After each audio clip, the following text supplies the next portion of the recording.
Kapag nga summer vacation, ang madalas na pinagkakasunduang puntahan ng mga pamilya ay ang beach. Dito na nga namin napiling mag-check-in sa Rama Beach at Batolan, Zambales. By 2 p.m. pa talaga ang aming check-in time, pero dito nga ay pwede kang dumating ng mas maaga.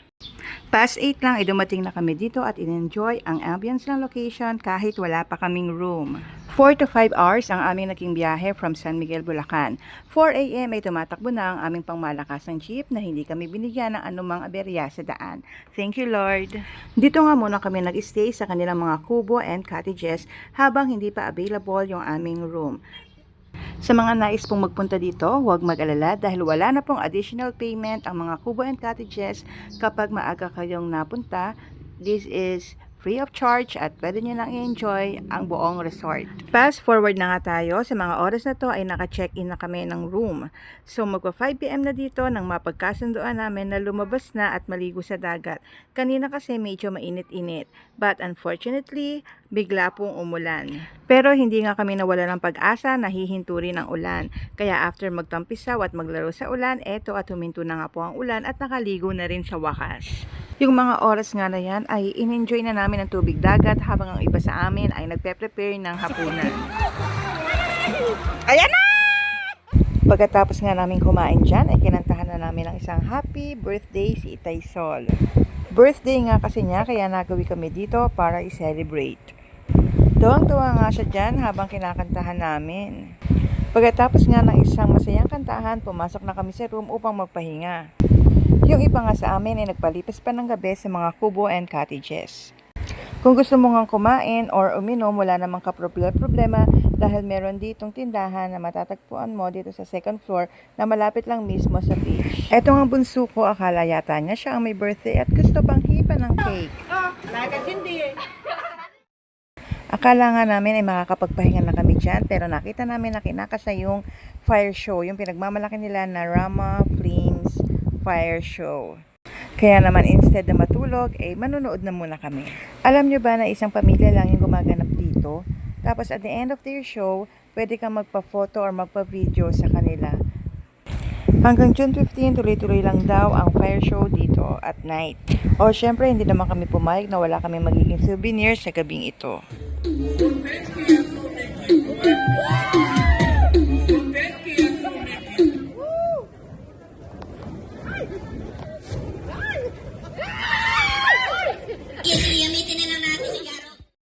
Moving forward, ito na nga ang ating day 2. Gusto ko nga sana magising dito ng maaga pero unfortunately hindi po naganap. Gusto ko sana ipakita sa mga bata ang sunrise kaya lang apakahimbing ng kanilang tulog.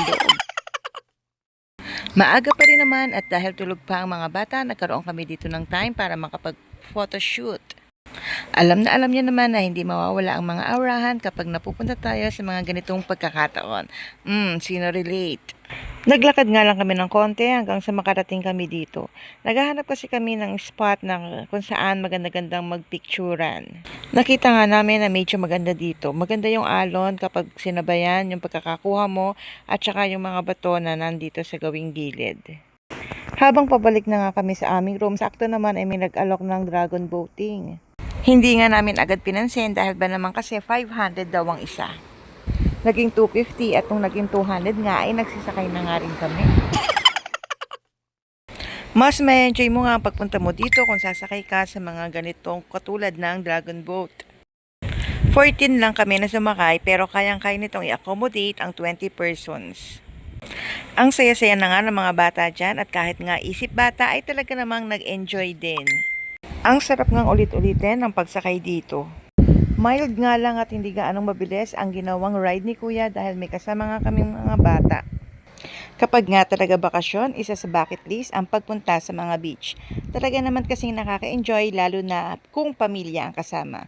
Kayo rin po ba? At kung itatanong nyo naman po ngayon kung magkano ang room rates nila, pwede nyo pong bisitahin ang kanilang FB page na Rama Beach Resort. Search nyo lang po sa Facebook. Sa dami nga po ng nagpupuntang guest dito, ang inabutan lang naming room na available ay ang deluxe room. This is good for 6 packs. Kaya naman, ang kinuha namin ay 2.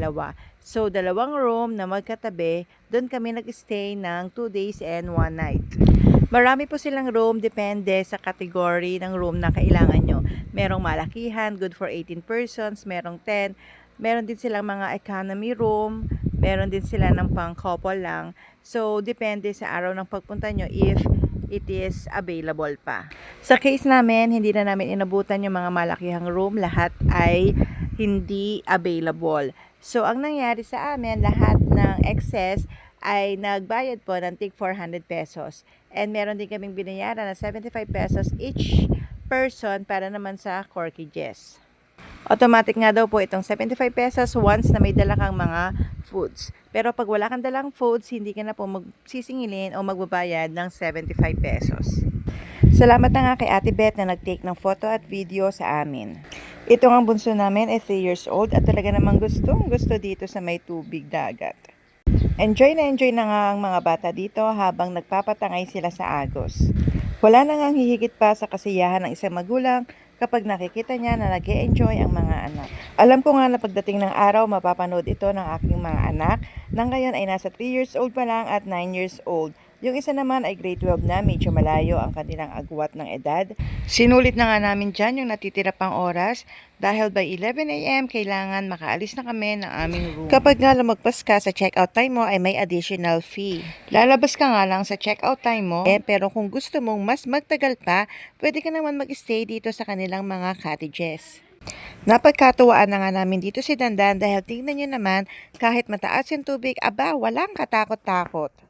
Enjoy na enjoy nga siyang nakalutang gamit yung kanyang salbabida. Apo daw kay Ninang.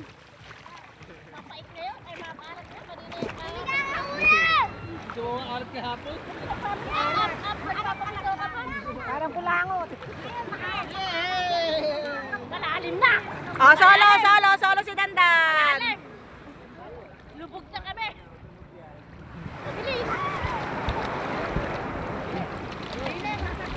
Sumasagwang pa pa.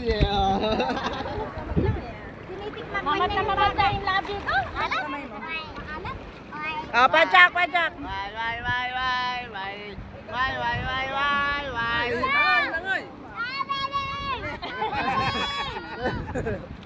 Gabi to, gabi! Bebe! Oh, hi guys!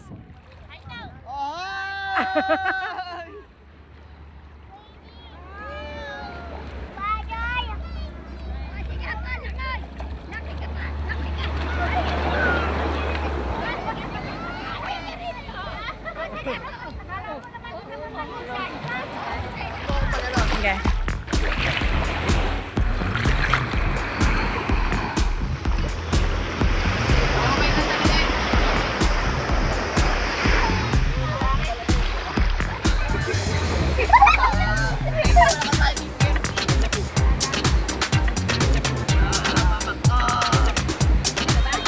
Hindi, ayaw umabot eh, hindi naka-video lang.